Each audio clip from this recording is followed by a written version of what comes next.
마가복음 20번째 강해 설교, 믿음과 기도를 가르치시는 예수님이란 말씀으로 우리 함께 살펴보도록 하겠습니다. 지난주에 예수님께서 베드로, 야고보, 요한을 데리시고 높은 산에 올라가시는데 그들 앞에서 영광스러운 모습으로 변형되시는 것을 살펴봤습니다. 하나님의 나라가 권능으로 임하는 것을 볼 자들도 있느니라 말씀하신 뒤 정확하게 6일 후에 하나님 나라의 왕이신 예수님의 이 영광스러운 모습을 3명의 제자들이 직접 눈으로 목도하게 되는 것이죠. 예수님의 옷에 광채가 나며 세상에서 빨래하는 자가 그렇게 희게할 수 없을 만큼 매우 희어졌더라라고 성경은 기록한다는 것이죠. 8장 31절에서 말씀하셨던 인자가 고난을 받고 죽임당하고 사흘 만에 부활할 것이다. 십자가에 죽으시고 부활하신 후 하나님 나라를 이 땅 가운데 임하게 하시는 이 하나님 나라의 왕으로서의 이 영광스럽고 찬란한 모습을 그 어디에서도 볼 수 없을 새하얀 흰옷을 통해서 이 3명의 제자들에게 살짝 맛배기로 보여주신 것이라는 거죠. 그리고 예수님 양옆에는 율법의 대표로 할 수 있는 모세와 선지자의 대표로 할 수 있는 엘리야가 나타나 예수님과 함께 이야기하는 것을 볼 수 있었습니다. 율법과 선지서에서 계속 이야기했던 율법의 완성이자 많은 선지자들이 그토록 고대하며 이야기했던 그 메시아, 기름 부음 받은 자, 그분이 바로 예수 그리스도라고 이야기해주고 있다는 것이죠. 하나님 나라의 권능을 가져오실 분이 바로 이분이시다. 모세와 엘리야가 나타나 인정해주고 확증하고 있다라는 것이죠. 따라서 예수님의 변화된 그 영광스러운 모습을 보고 수제자 베드로가 나서서 이야기하는 거예요. 우리가 여기 있는 것이 좋사오니 하나는 주를 위하여, 하나는 모세를 위하여, 하나는 엘리야를 위하여 초막을 짓겠습니다. 이렇게 말하는 거예요. 그들이 몹시 무서워함으로 다 무서워하여 무슨 말을 할지 알지 못함이라고 성경은 기록하고 있다는 거예요. 그 영광이 너무나 대단하긴 한데 무슨 말을 해야 할지 두려워하는 상황 속에서 자기가 지금 무슨 말 하는지도 모른 채 그냥 막 뱉는 거예요.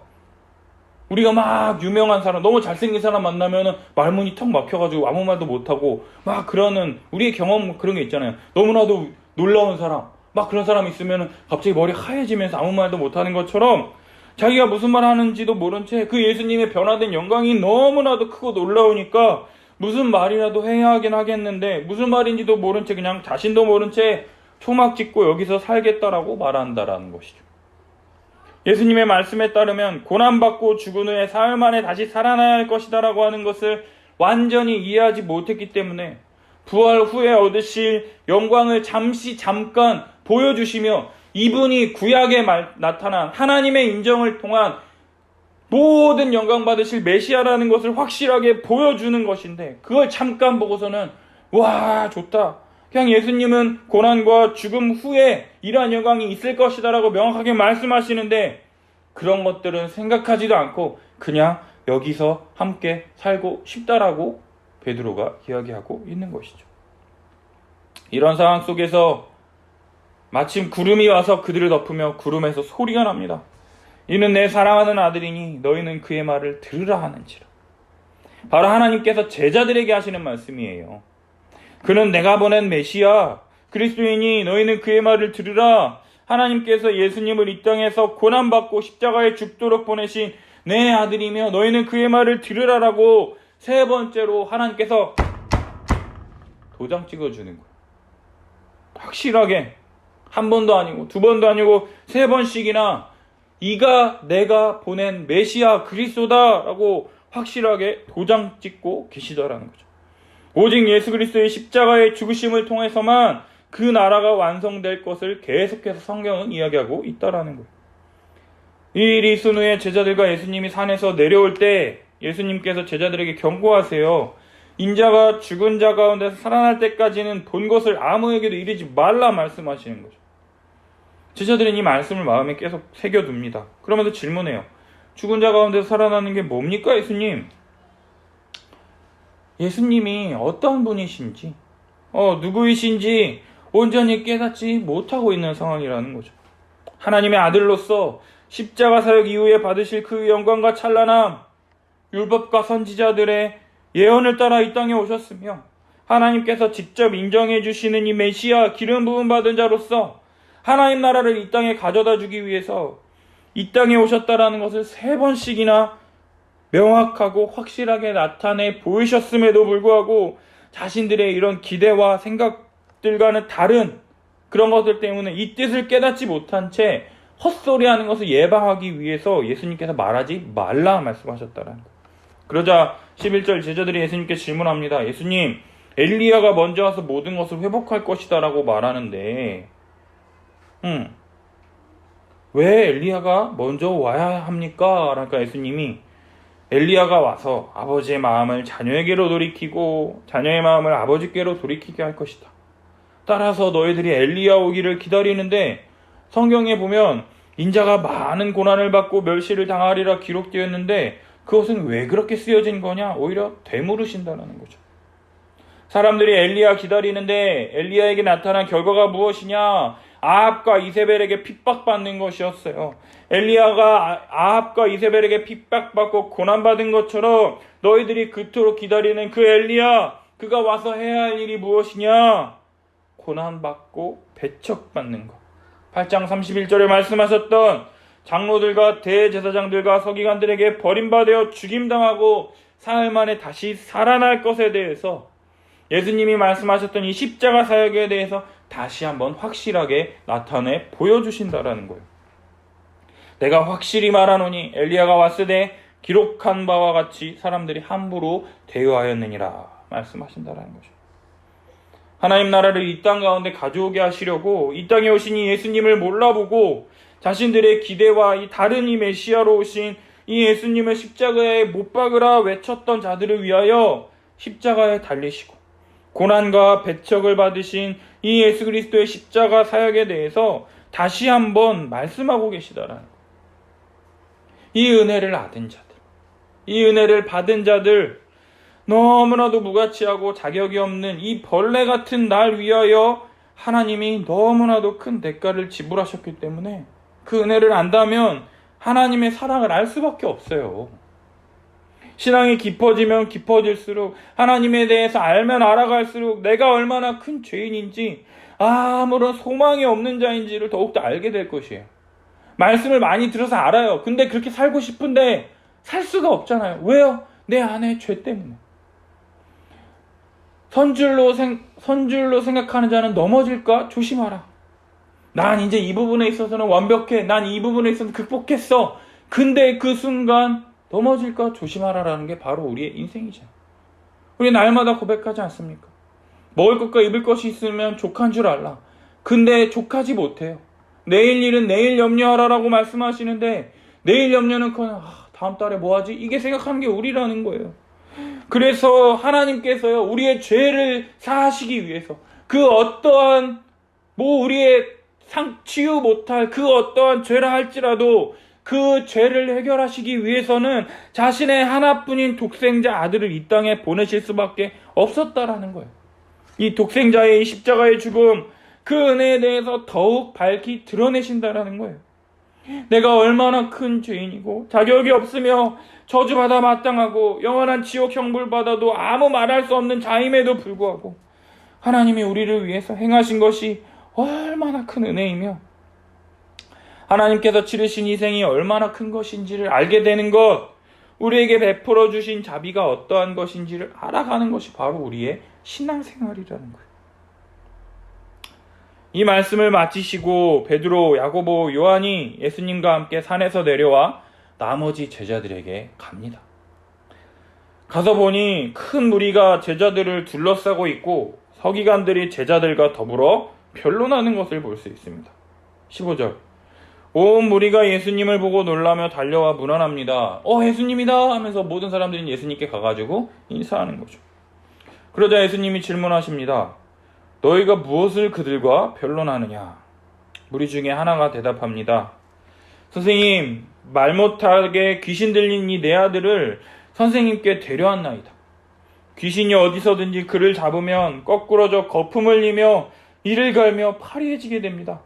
내가 선생님의 이 제자들에게 내쫓아달라 하였으나 그들이 능히 하지 못하더이다 이야기한다라는 거죠.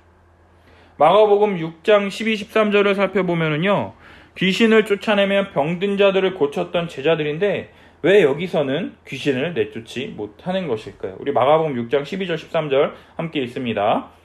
제자들이 나가서 회개하라 전파하고 많은 귀신을 쫓아내며 많은 병자에게 기름을 발라 고치더라. 아멘.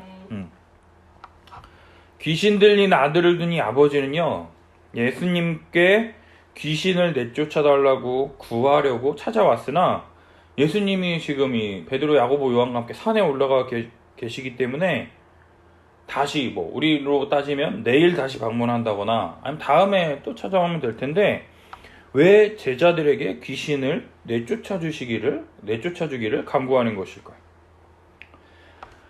당시 스승과 제자의 개념을 따르면 제자들은 스승이 하는 모든 것을 따르며 행하는 자였어요. 따라서 예수님께서 메시아라는 것을 계속해서 가르치시고 병을 고치시고 귀신을 내쫓으셨으니 제자들이 귀신을 내쫓는 것은 어찌 보면 당연한 이치라는 거예요. 또 방금 전에 살펴본 것처럼 6장에서 제자들이 귀신을 내쫓았기 때문에 그러한 경험을 통해서 귀신을 내쫓아 주시기를 간구하는 것이죠. 그런데 제자들이 귀신을 내쫓지 못함에 따라서 사람들이 어찌된 일인지 이상히 여기며 이에 대해서 변론이 벌어지고 있었던 것입니다. 그러자 예수님께서 말씀하십니다. 19절, 믿음이 없는 세대여, 내가 얼마나 너희와 함께 있으며 얼마나 너희에게 참으리요, 그를 내게로 데려오라, 지금 말씀하고 계시다라는 거죠. 예수님께서 참다 드디어 폭발하신 것 같습니다.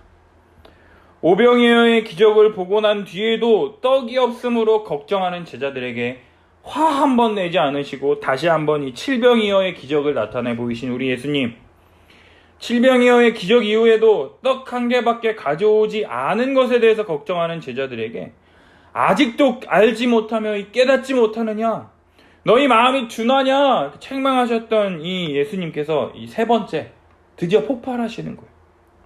믿음이 없는 세대요, 내가 얼마나 너희와 함께 있으며 얼마나 너희에게 참으리요, 이렇게 말씀하고 계시다라는 거예요. 이 말씀을 통해서 제자들이 귀신을 내쫓지 못한 이유가 무엇인지 알 수 있는데요, 바로 믿음이 없어서라고 예수님께서 분명하게 말씀하고 계시다라는 거예요. 여기서 말씀하시는 믿음이 어떠한 믿음이냐, 바로 다음에 이어지는 내가 얼마나 너희와 함께 있으며 얼마나 너희에게 참으리오라고 하는 이 말씀을 통해서요, 제자들과 함께 계신 그 예수님이 누구시냐, 예수님을 누구로 믿느냐를 통해서 귀신을 내쫓을 수 있는 것인데 제자들에게 이러한 믿음이 없었다라는 것을 확인할 수가 있다라는 것이죠.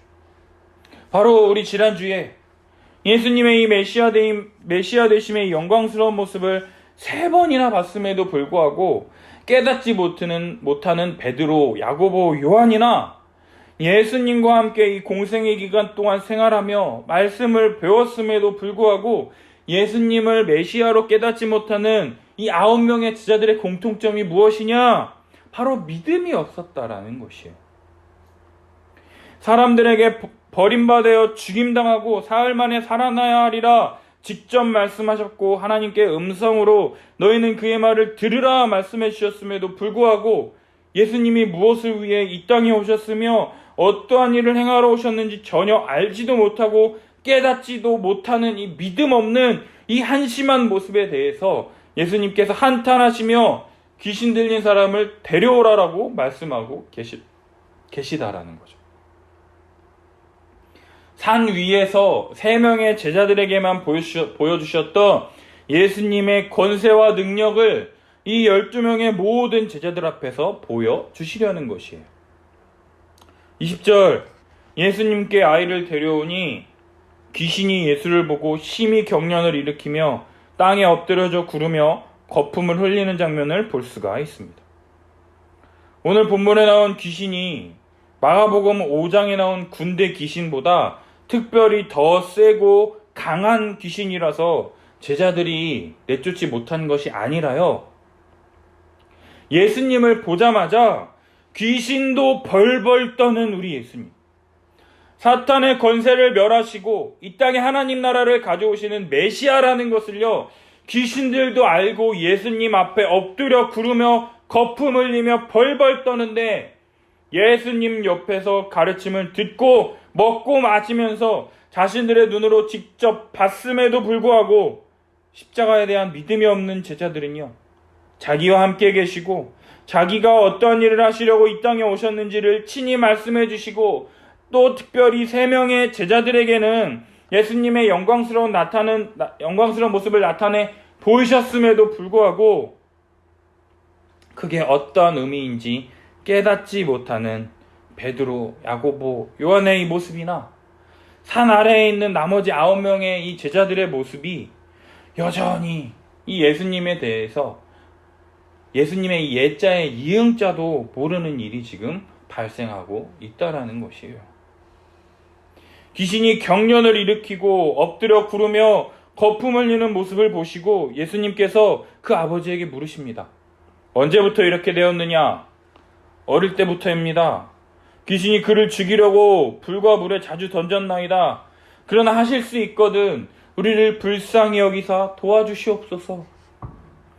제자들이 귀신을 내쫓지 못했기 때문에 아비 또한 예수님에 대한 절대적인 신뢰가 떨어진 상황이에요. 따라서 할 수 있다면, 가능하시다면 우리를 불쌍히 여기셔서 조금 도와주십시오.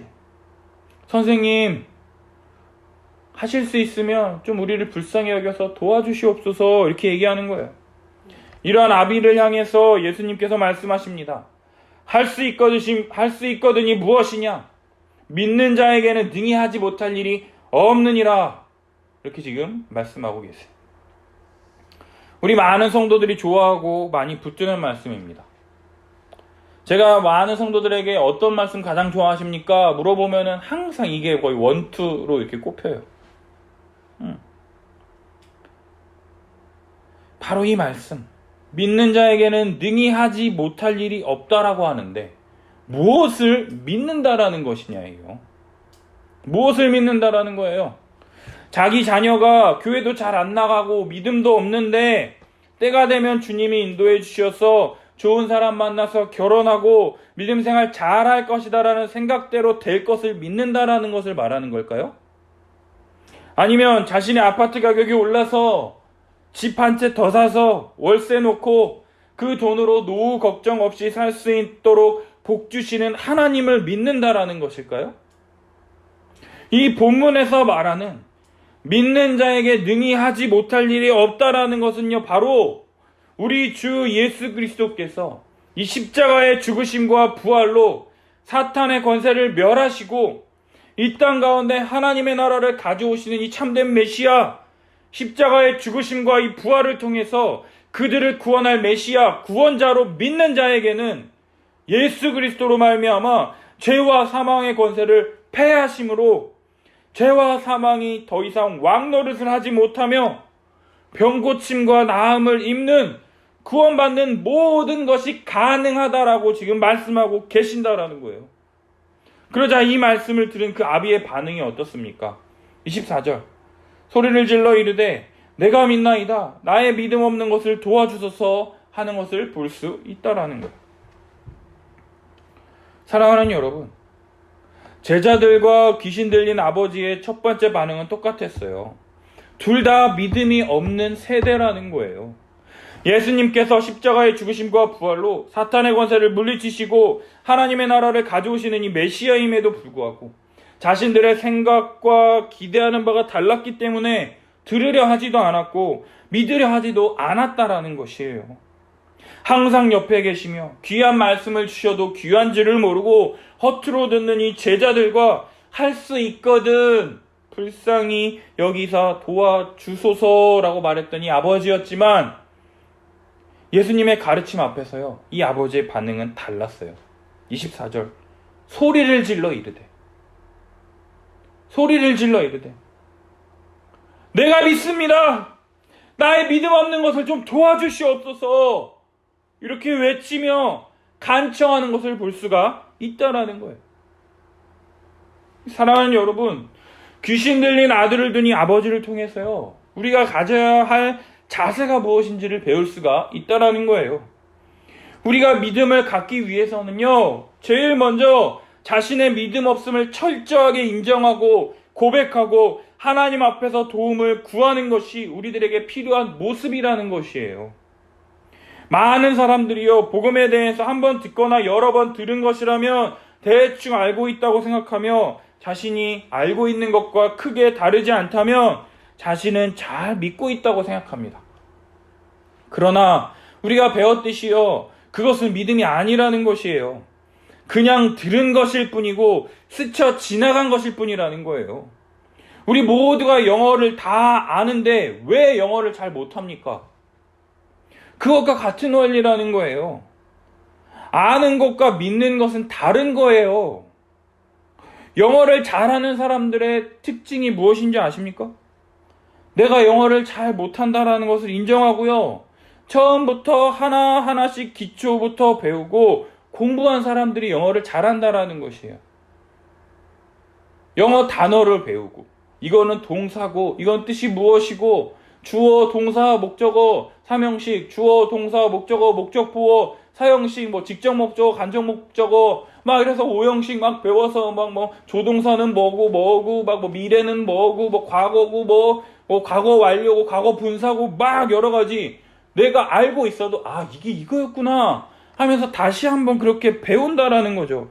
내가 잘 못하는 것 한다라는 것을 인정할 때 그때 배울 수 있게 된다라는 거잖아요.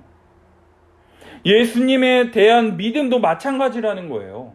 교회만 오래 다녔지 실제로 제대로 된 성경 공부 한 번도 해본 적이 없으면서 예수님 믿으면 구원받습니다라고 가르치는 이 설교만 몇 번 듣고서 나 그거 알아 라고 말하면 그걸로 그냥 끝이냐고요.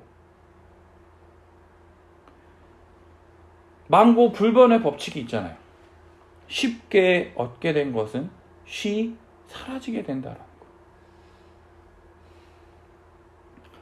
귀신 들린 자녀를 둔 이 아버지는요, 이 예수님의 가르침을 듣고 자신의 이 믿음 없는 것에 대해서 인정하는 것을 주저하지 않았어요.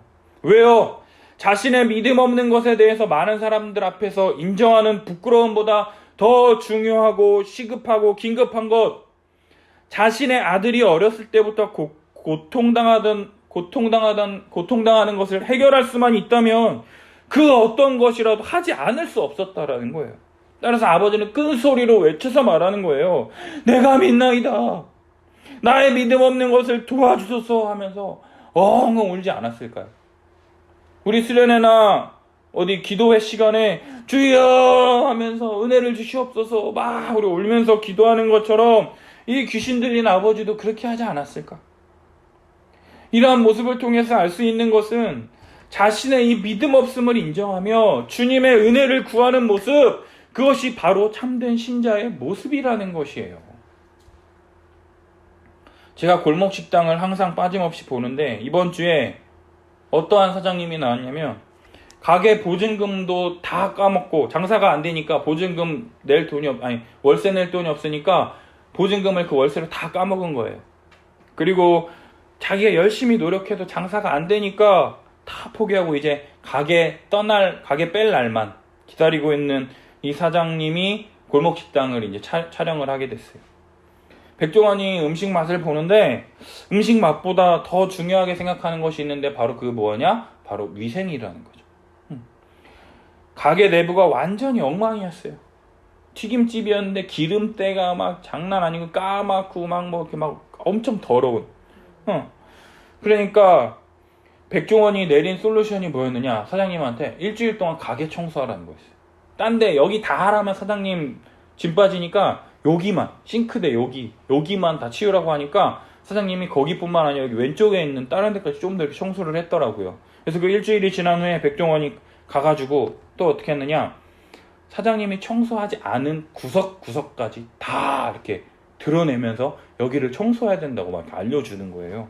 그러면서 백종원이 마지막에 사장님한테, 사장님 가게 장사 다 끝나고 손님들 없을 때 요 밑에 구석까지 닦아야 돼요. 이 구석 닦으려면 어떻게 해야 되겠어요? 무릎 꿇고 저 안에 깊은 데까지 손을 집어넣으면서 이렇게 먼지를 닦아야 되는 거예요. 막 얘기를 하는 거예요. 그러면서 사장님 이렇게 청소하면은 어떤 기분이 들 것 같아요? 이렇게 물어보는 거예요. 그래서 사장님이 뒤에서 그냥 깔끔해졌겠구나 이렇게 느끼지 않을까요? 그러니까 백종원이 하는 말이 뭐였느냐? 비참하죠. 내가 이러려고 가게 장사를 시작한 건가? 내가 이렇게 먼지 닦는다고 누구 하나 알아주지도 않을 텐데 참 비참하고 힘들죠. 근데 그럼에도 불구하고 이러한 밑바닥을 경험하지 않고서는 절대로 성공할 수 없다고. 아무런 노력도 하지 않고 악에 바치는 것은 불평불만만 쌓이지만 열심히 노력하고 악에 바치면 그것이 성공의 디딤돌이라고 이야기하는 것을 들으면서 신앙도 똑같다. 신앙도 마찬가지다. 이런 생각이 들었어요. 자기 자신이 어떤 상태인지 정확하게 인지하지 않고서는요, 절대로 아무것도 볼 수도 믿을 수가 없다라는 것이에요. 믿음이 없는 세대요. 내가 얼마나 너와 함께 있으며 얼마나 너에게 참으리요. 이 말씀하시는 이 예수님의 말씀에 대해서 우리가 어떻게 반응하겠냐라는 거예요. 내가 이 정도밖에 안 되는 인간이구나. 정말로 믿음이 없구나. 교회만 다녔지 정말로 예수님의 예자도 모르는구나 인정할 때에만 진정 예수님 앞에 엎드려 주여 나의 믿음 없는 것을 도와주소서 하면서 예수님께 엎드리게 된다라는 거예요. 철저하게 나의 밑바닥을 경험해야지 이러한 고백이 나올 수 있다라는 거예요. 하지만 그와 반대로 내가 예수님에 의해서 이렇게 했는데 어떻게 나한테 이러실 수 있어 하는 사람들은요, 원망과 불평, 불만에 사로잡혀서 예수님을 떠나거나 예수님을 멀리하게 되는 것을 우리 주변에서 너무나도 많이 봐왔지 않습니까? 그럼에도 불구하고 이렇게 믿음 없는 자들에게 우리 주님 어떻게 대하시느냐? 그를 내게로 데려와라 하시며 자신이 다시금 하나님 나라의 왕으로서 죄와 사망의 권세에 붙들린 이 귀신 들린 아들을 고치심으로 예수님의 능력과 영광에 대해서 다시 한번 친절하게 나타내 보여주신다라는 거예요. 사랑하는 여러분, 우리 주님은요, 모르는 것에 대해서는 절대로 꾸짖지 않으세요. 모르는 것에 대해서는 절대로 꾸짖지 않으세요. 그러나 알고 있는데도 아는 대로 행하지 않고 믿지 않는 자들에 대해서는 엄격하게 심판하시는 분이시라는 거예요. 우리 야고보서 말씀 우리 같이 한번 읽겠습니다. 너희 중에 누구든지 지혜가 부족하거든 모든 사람에게 후히 주시고 꾸짖지 아니하시는 하나님께 구하라. 그리하면 주시리라. 우리 아버지 하나님은요, 모든 사람들에게 구원 얻는 지혜를 후히 주시며 꾸짖지 않으시는 분이시기 때문에 우리의 믿음 없음을 인정하며 은혜를 구할 때 후히 주시며 아낌없이 베풀어 주시는 분이라는 거예요. 따라서 내가 믿고 바라는 대로 이루어지는 이 알라딘의 이 요술램프의 이 지니처럼 내가 믿기 때문에 다 잘 될 거다. 내게 복 주시는 하나님으로만 믿는 것이 아니라 성경이 말하는 이 참된 믿음. 제자들처럼 예수님과 함께 있었다고 오랫동안 교회 생활했다고 직분자라고 목사라고 당연하게 갖는 것이 아니라 십자가의 죽으심과 부활을 통해서 우리 주 대신 이 예수 그리스도 앞에서 자신의 무능력함과 이 비참함과 아무것도 아닌 존재라는 것을 철저하게 인정하고 그분의 도우심밖에는 아무런 해결책이 없다라는 것을 알고 그분 앞에 엎드리는 것이 바로 참된 믿음이라는 것이에요. 오직 예수님만이 이 문제를, 이 상황을 해결해 주실 수 있을 뿐만 아니라 하지 못할 일이 없다라고 하는 이 믿음으로 나아갈 때 25절에 있는 것처럼 더러운 귀신을 꾸짖어 말씀하시기를 말 못하고 못 듣는 이 더러운 귀신아, 내가 내게 명하노니 그 아이에게서 나오고 다시 들어가지 말라. 이렇게 말씀하심에 귀신이 소리 지르며 아이로 심히 경련을 일으키게 하고 나가니 그 아이가 죽은 것 같이 되어 많은 사람들이 말하기를 죽었다 하나 예수님께서 그 손을 잡아 일으키시니 일어나는 기적을 경험하게 된다라는 것이죠.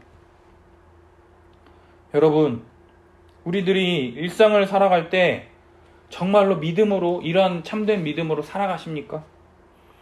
내 주변에서 벌어지는 인생의 모든 문제를 예수 그리스도의 이 십자가의 은혜로, 십자가에 달리신 이 예수를 통과하지 않고서는 온전히 바라보지 못한다라는 것을 정말 믿으십니까? 실제로 예수님께서 더러운 귀신을 꾸짖으면서 그 아이에게서 나오고 다시 들어가지 말라 말씀하실 때 여러분들이라면 어떻게 생각하시겠어요? 에이, 뭐 되겠어? 될까? 에이, 야, 그냥 예수님 귀찮게 하지 말고 그냥 가자 하면서 오히려 믿지 못하는 것은 아닌가요? 우리의 믿음은요, 저절로 되어지는 것이 아니라 십자가에 달리신 예수를 강하게 붙잡을 때, 의지적으로 예수님을 꽉 붙잡을 때, 믿음을 사용할 때 십자가를 통해서 모든 사건을 올바르게 바라볼 수 있는 것이라는 거예요. 베드로가 물 위를 걸어오시는 예수님을 향해서 주님이시거든 날 향하여 물 위를 걸어오게 하소서 하였을 때 예수님이 오라 하시니까 베드로가 내려서 물 위로 걸어가잖아요. 근데 그러다가 걷다가 바람을 보고 무서워하여 물에 빠지게 됩니다. 그때 예수님께서 즉시 베드로에게 손을 내밀어 붙잡으시며 뭐라 말씀하시느냐? 믿음이 적은 자여 왜 의심하였느냐 이렇게 말씀하신다라는 거예요. 예수님을 꽉 붙잡으면 십자가에 달리시니 예수를 통해서 모든 것을 바라보고 예수님을 의지하고 예수님의 십자가를 생각하고 예수님께 우리의 모든 것을 맡기면 우리의 의심과 걱정이 모두 거두어지고 모두 사라지고 모든 것이 하나님의 뜻과 계획 안에서 우리에게 선하게 우리를 인도하시며 우리에게 풍성하게 모든 것을 공급하시는 하나님을 믿고 누리게 하실 텐데, 그것이 심지어 고난이다 할지라도 그 고난이 우리를 더욱 성장하게 만드는 것인데 우리들은 그것을 믿지 못한다라는 것이죠. 믿음이 적은 자여 왜 의심하였느냐 우리에게 지금 말씀하고 계시다라는 거예요. 사랑하는 여러분, 믿음은 오늘도 우리에게 예수님을 얼마나 강하게 붙드느냐, 붙잡느냐, 우리의 믿음을 사용하느냐, 이것을 통해서 우리 삶에 다양하게 역사한다라는 것을 믿으시기를 바랍니다. 예수님의 십자가를 바라보고 끝까지 강하게 붙들며 나타내는 모든 행동을 통해서 우리 주님이 우리에게 잘했다 칭찬하실 것을 믿으며 믿음으로 걸어가시는 우리 성도님들이 되길 예수님의 이름으로 축복합니다. 야, 나 돈 많아. 나 돈 진짜 많다. 야, 나 돈 많어. 그러는데 실제로 뭐 밥 한 번 산다거나 뭐 커피 한 잔 산다거나 이렇게 한 번도 안 하고, 나 돈 많어. 나 돈 많다. 내 지갑에 돈 많다. 이렇게 말하는 사람이 돈 많은 걸 나타내는 건 뭐예요? 실제로 돈을 쓰는 거죠. 결제를 하는 거죠. 현금을 낸다거나 카드를 긁는다거나 밥을 산다거나 나타내 보이는 거잖아요. 나 믿음 있다. 나 믿음 있어. 나 믿음 있어. 실제로 믿음을 사용해야 될 때 믿음을 사용하지 못한다면 그것은 믿음이 없는 거라는 거죠. 우리의 삶 가운데 정말로 예수님을 바라보고 이것 또한 하나님께서 나에게 선한 계획 가운데 베풀어 주셨다라는 것을 믿을 때 그 예수의 그 십자가를 통해서 이 상황과 환경을 바라볼 때 우리에게 믿음을 사용할 수 있는 그 기회가 주어진다라는 거죠. 28절, 이 일이 있은 후에 집에 들어가실 때 제자들이 조용히 묻습니다. 부끄러웠겠죠, 자기들도.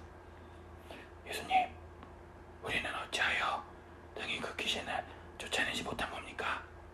좀 과장되지만, 예수님, 우리는 어찌해서 그 귀신을 쫓아내지 못한 겁니까? 그러자 예수님이 대답하십니다. 기도 외에 다른 것으로는 이러한 종류가 나갈 수 없느니라. 기도 외에 다른 것으로 이런 귀신을 쫓아낼 수 없다고 말씀하시는 거예요. 방금 전까지는 귀신 들린 아들을 둔 이 아버지의 고백을 통해서 나의 믿음 없는 것을 도와주소서 하면서 믿음에 대해서 말씀하셨는데 갑자기 기도에 대해서 말씀하는 것처럼 보입니다.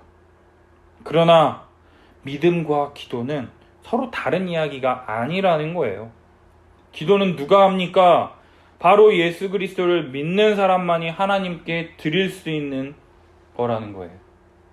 기도는 참된 믿음을 가진 자가 하나님께 드리는 믿음의 표현으로 자신의 연약함과 무능력을 통해서 하나님의 도우심 외에는 어떠한 문제도 해결할 수 없기 때문에 철저하게 예수 그리스도만 의지하여 문제를 해결하는 겸손한 자세를 나타내기 때문에 기도 외에는, 하나님의 도우심 외에는 다른 어떤 것으로도 이런 귀신을 쫓아낼 수 없다고 말씀하고 계시다라는 거예요.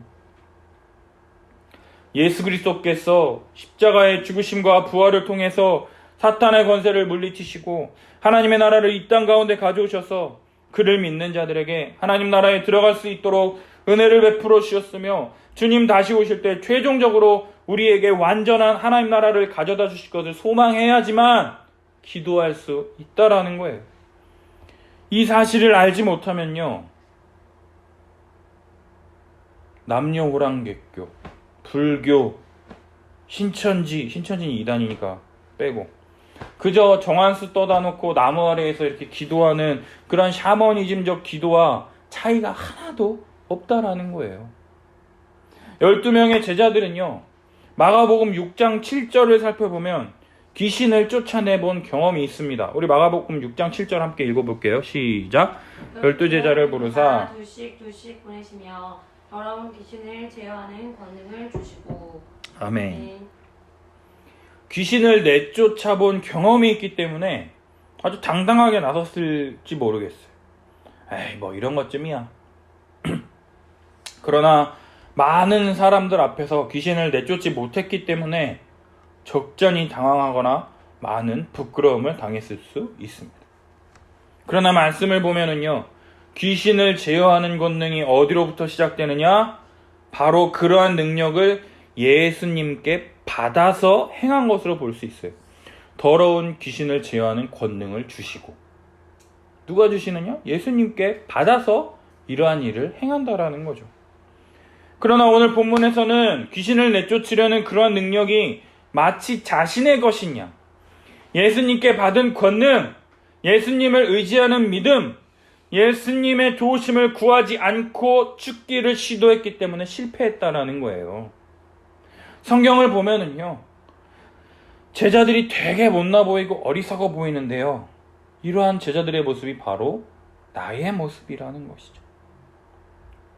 우리는 조금만 일이 잘 되고 잘 풀리고 잘 되고 잘 나가기만 한다면 나의 능력 때문에, 나의 스펙 때문에 내가 잘해서 이러한 일이 잘 되고 결과가 온 것이다 라고 생각하기 쉽습니다. 따라서 나름 전문가로 스스로를 간주하며 괜찮은 사람이라 여기며 살아가는 거죠. 또 일이 잘 되면 또 교회 헌금도 내니까, 또 교회에서 무슨 봉사도 하니까 에이, 나 같은 사람이 어딨어, 나만 하면 우리 주님도 흡족하시겠지, 이러면 스스로를 위로하고 있다라는 거죠. 그러나 우리 스스로 해결할 수 없는 문제들이 발생하게 될 때 우리는 아무런 힘없이 무너지게 되는 것을 통해서 우리가 어떤 존재인지를 배워야 한다라는 거예요.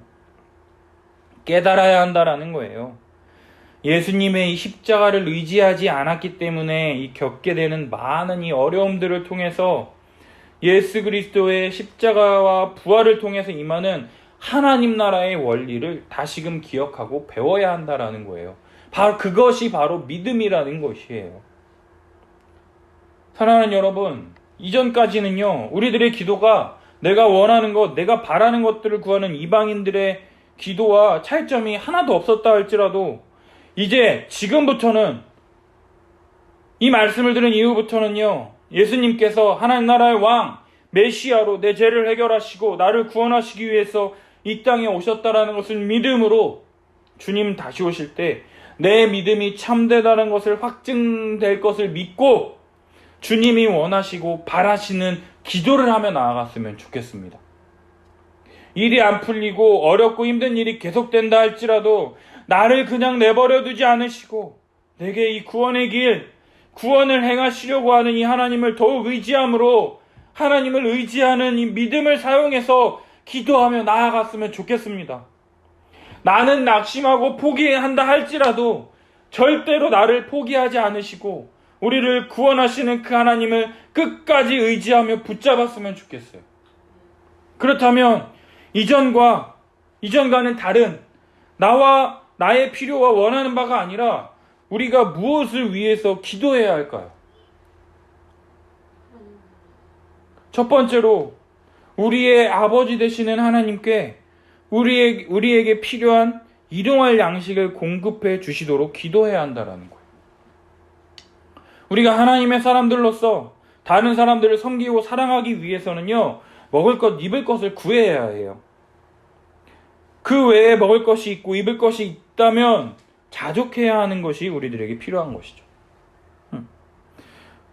우리가 어떻게 이렇게 살 수 있느냐? 왜냐? 우리는 먹는 존재, 입는 존재가 아니라 하나님의 형상을 따라서 하나님의 영광을 추구하는 존재로 지음받았기 때문이라는 거예요. 그러나 이러한 이 자족의 삶을 살 때 우리가 고달프고 찌들면 안 되는 것 같아요. 우리가 이러한 사람들을 돌보고 섬기고 가르쳐야 하는데 우리가 그렇게 찌들고 고달픈 삶을 살면서 어떻게 그러한 자들을 도울 수가 있겠습니까? 우리 주변에요, 이런 얘기 참 많이 듣잖아요. 하나님은 정말 딱 정확하게 그만큼만 주신다고. 모자라지도 않고 넘치지도 않게 딱 그만큼만 주신다고 얘기하는데, 하나님이 스포이드로 조금씩 한 방울씩 은혜를 베풀어 주시는 그러한, 우리들에게 풍성하게 공급해 주시는 분이 아니라 적당히 조금 지칠만 하면 목말라 죽을 때 스포이드로 한 방울 갈증 나게끔, 그 갈증을 해소하게끔만 은혜를 베풀어 주시는 분으로 우리가 하나님을 오해하고 있지는 않냐라는 거죠. 성경을 보면은요, 디모데전서 6장에 보면 하나님을 뭐라고 말씀하느냐? 모든 것을 후히 주시며 누리게 하시는 이 하나님이라고 말하고 있다라는 거예요. 하나님이 지금 내게 주신 환경이 나에게 주신 이 최선의 환경이다. 내게 딱 맞고 하나님을 의지하고 하나님의 도우심을 통해서 내가 믿음을 붙잡고 믿음을 사용하며 살아가기에 가장 좋은 상황과 환경을 주셨다라는 것을 믿고 자족함으로 우리에게 먹을 것, 입을 것이 있는 것을 베풀어 주시는 그 하나님, 내게 이 모든 것을 주신 하나님이라는 것을 믿고 내게 주신 것을 풍성히 누릴 수 있으면 좋겠다라는 거예요. 사랑하는 아내와 두 아들 녀석과 치킨 한 마리와 콜라 마시면서 행복하다 느낄 수 있으면 그걸로 족한 것이다라는 거예요. 내일 일을 위하여 염려하지 말라. 내일 일은 내일 염려할 것이요 한날의 괴로움은 그날로 족하니라. 나의 불안한 미래, 다음 달, 내일, 나의 노후, 이러한 걱정하려면 한도 끝도 없습니다. 그러나 오늘 하루를 살면서 힘들고 어렵고 믿음의 싸움을 하는 그날의 괴로움은 그날로 족한 것처럼 오늘 수고했다 토닥이며 내일도 오늘의 삶을 살아가기에 족한 은혜를 주신 하나님이 내일도 나와 함께 하실 거다라는 것을 믿음으로 내일도 주실 은혜를 구하며 매일매일 하나님 앞에 은혜를 구하며 자족하며 믿음으로 하루하루를 살아가는 것이 바로 신자의 올바른 자세라는 거예요. 두 번째로, 모든 교회 성도들이 예수 그리스도의 십자가의 죽으심과 부활의 의미를 깨달아 예수 그리스도 안에서 우리를 한 몸, 한 가족 되게 하신 것을 힘써 지키는 공동체가 되게 해달라고 함께 기도해야 할 것이에요. 십자가 복음을 믿음을 통해서 하나된 교회를 이루고 모든 성도가 교회로서 존재하며 세상의 유혹에도 맞서 싸워 견디며 예수 그리스도의 주되심을 선포하며 날마다 주님 다시 오실 것을 소망하며 하루하루 주어진 날들에 최선을 다하며 복음 전하는 교회가 될 수 있도록 우리 함께 기도해야 할 것이다라는 거예요. 교회는 예수 그리스도를 통한 하나님의 영광이라는 공동의 목표를 가진 자들이기 때문에 함께 기도해야 하는 거예요. 우리와 함께 하시며 우리와 교제를 나누시는 하나님과 충만한 관계를 누릴 수 있도록 교회 안의 모든 성도가 예수 그리스도께서 행하신 일을 믿으며 그것이 우리 삶 속에 현실화될 수 있도록 하나님 나라와 다스림을 구하는 기도를 해야 한다라는 거죠. 예수 그리스도를 믿음을 통해서 자기 자신밖에 모르던 사람들이 서로를 섬기며 하나 되기 위해서 서로 참고 용납하고 겸손하게 행하는 일이 많아질 수 있도록 기도해야 한다라는 거예요. 우리는 그동안요, 본능적으로 남이 배고픈 것보다 내가 배고픈 것에 민감하고 나 자신을 꾸미고 그 누구보다 자기 자신을 끔찍하게 사랑하는 사람이 바로 우리들이었다라는 거죠. 이것이 너무나도 자연스럽고 아무도 우리를 변화시키지 못할 줄 알았는데 예수 그리스도의 십자가의 죽으심과 부활을 믿음으로 이 성령을 통해서 내 마음에 새 마음, 새 영이 주어졌을 뿐만 아니라 이러한 복음을 믿는 이 사람들을 통해서 새로운 공동체가 우리 가운데 나타나기 시작했는데 그 공동체는 자기 자신을 돌보기보다 다른 사람을 돌보는 일에 힘을 더욱 쏟는 이상한 형태의 인간들이 나타나기 시작했다라는 거죠. 그게 뭐냐? 바로 교회라는 거예요. 내 이웃을 내 몸처럼 사랑하는 일이 쉽게 성취되어지는 교회가 될 수 있도록 우리 안에 믿음과 사랑과 겸손과 온유와 오래 참음과 용납이 있도록 우리가 함께 기도해야 할 것이다라는 거예요. 그러할 때 빛과 소금의 역할을 잘 감당하여 믿지 않는 사람들이 교회를 보고 아, 정말 교회는 뭔가 다르구나. 나도 저기 함께 하고 싶다 하면서 하나님께 영광 돌리는 교회가 될 것이기 때문이다라는 거예요. 이런 교회를 꿈꾸며 우리 함께하는 교회에 믿음의 성도들을 보내달라고 우리 함께 기도했으면 좋겠어요. 주여 은혜를 베풀어 주시옵소서. 믿음으로 구할 뿐이라는 거죠. 하나님의 도우심이 없으면 우리가 아무것도 할 수 없습니다. 주여 이러한 교회, 건강한 교회, 성경적인 교회를 만들 수 있도록 주여 믿음의 사람들을, 믿음의 동역자들을 함께 보내어 주시옵소서. 믿음으로 구할 뿐이라는 거예요. 그리고 마지막 세 번째로 우리 자신을 다른 사람을 위해 희생하고 소진하며 사는 삶을 살 수 있도록 기도해야 한다라는 거예요. 그리스도가 걸어가신 이 십자가의 길, 누구든지 나를 따라오려거든 자기를 부인하고 자기 십자가를 지고 나를 따를 것이니라 말씀하셨던 이 제자도의 삶을 살아갈 수 있는 은혜를 달라고 기도해야 할 것이다라는 거예요. 이러한 삶을 살아갈 때 한몸된 공동체를 만들 수 있다라는 것이죠. 한 알의 밀알이 썩지 아니하면 열매를 맺지 못하는 것처럼 우리 함께하는 교회도 이런 삶을 우리 함께 살아보자라고 외치며 한몸된 교회를 이루기 위해서 발버둥치며 노력했으면 좋겠어요. 따라서 이러한 삶을 살아갈 때 예수 그리스도 안에서 진정으로 한몸이 되었음을 확인할 수 있으며 천국의 복을 누리며 살아갈 수 있게 된다라는 거예요. 따라서 교회 안에는 그리스도의 이 충만함이 필요하잖아요. 충만함이 있어야 우리가 다른 사람을 섬기고 사랑할 수 있지 않겠습니까? 따라서 우리 주님은요, 교회 안에 충만함의 분기신 은사를 주셨다라는 거예요. 제가 중등부 학생들을 가르칠 때 학생들에게 누누이 말했습니다. 누구에게나 한 가지의 은사는 있다. 아무리 못해도 신발 정리 잘하는 은사 하나는 하나님이 다 주셨다.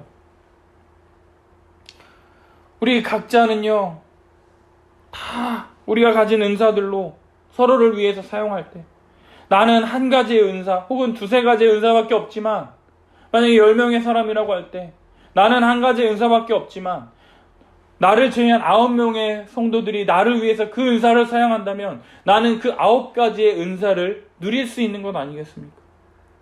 아, 목말라 할 때 모든 9명의 사람들이 물컵 9개를 딱 내 앞에 내놓는다고 생각해 보세요. 내가 무슨 왕이 된 것 같지 않겠습니까? 모든 사람들이 나를 위하여 그렇게 섬기며 사랑하는 교회가 될 때 그게 바로 이 땅 가운데서 천국을 누리며 사는 것이 아니겠습니까? 바로 우리가 가진 은사들을 서로 한 몸, 한 가족된 이 성도들을 위하여 사용되어질 때 천국의 복을, 하나님 나라의 풍성함과 복을 교회 안에서 충만히 누릴 수 있게 된다라는 거예요. 사랑하는 여러분, 오늘 설교 들으면서 뭐 꼭 이렇게까지 기도해야 하나 이렇게 싶으시죠? 하지만 이것이 진정으로 복음을 알고 기뻐하며 예수 그리스도의 십자가의 길을 걸어가는 신자의 마땅한 기도라는 것이에요. 우리 한 걸음 더 좀 나아갑시다. 그동안 나 자신만을 위해서, 우리 가족만을 위해서 기도했다면 이제는 우리 교회 공동체를 위해서, 우리 주변을 위해서, 우리 한국 교회를 위해서 좀 함께 기도했으면 좋겠어요. 한국 교회가 빛을 잃어버린 지가 너무나 오래되었어요. 교회를 향해서 한국 교회가 쓴소리를 시작한 지가 10년이 넘었다라는 거예요. 더 이상 교회를 교회로서 바라보지 않는다라는 것이죠. 니네나 잘 믿어라 얘기한다라는 거예요. 어쩌다 우리 교회가 이렇게 되었습니까? 교회가 영광스럽고 밝기 빛나고 소금처럼 짠맛을 내야 하는데 어쩌다 이렇게 됐냐라는 거예요. 우리 함께 기도했으면 좋겠어요. 우리의 믿음 없음에 대해서 너희가 어찌하여 믿음이 없느냐라고 우리의 믿음 없음에 대해서 책망하시는 우리 주님께 회개하며 예수 그리스도께서 이 땅에 오신 이유, 복음에 대해서 다시 한번 믿음으로 나아갈 수 있도록 은혜를 구했으면 좋겠습니다. 우리의 지난날의 지식이나 경험들로 나아가는 것이 아니라 십자가 복음을 통해서 모든 것을 바라보며 생각하는, 행동하는 우리들이 될 수 있도록 은혜를 주시옵소서. 겸손하게 믿음을 구했으면 좋겠어요. 두 번째로 우리의 믿음 없는 것을 인정하며 주여 나의 믿음 없는 것을 도와주소서 하는 상한 심령으로 우리 주님께 나아갔으면 좋겠습니다. 믿음 없는 것이 부끄러운 것이 아니라요, 자기 자신을 정직하게 하나님 앞에서 바라보지 못하는 것이 더 부끄러운 것이다라는 것을 알고 겸손히 주님의 은혜를 구하며 있는 모습 그대로 나아갈 수 있도록 기도했으면 좋겠어요. 세 번째로, 그동안 우리 주님이 원하시는 기도가 아닌 나의 원하는 것만을 구했더니 잘못된 기도를 했다면 이제부터는 우리 주님이 원하시는 기도를 할 수 있도록, 주님의 뜻과 영광을 위해서 기도하는 우리가 될 수 있도록 기도했으면 좋겠어요. 우리에게 필요한 일용할 양식을 허락하여 주시고 한 몸, 한 교회 공동체를 이룰 수 있도록 우리 함께하는 교회에 함께할 수 있는 신실한 믿음의 형제 자매들을 보내주시기를, 우리가 한 교회 되어 예수 그리스도의 십자가의 삶을 살아가는 함께하는 교회의 성도들이 될 수 있도록 우리에게 은혜 주시기를 위해서 우리 같이 주여 한번 외치고 기도하도록 하겠습니다. 주여.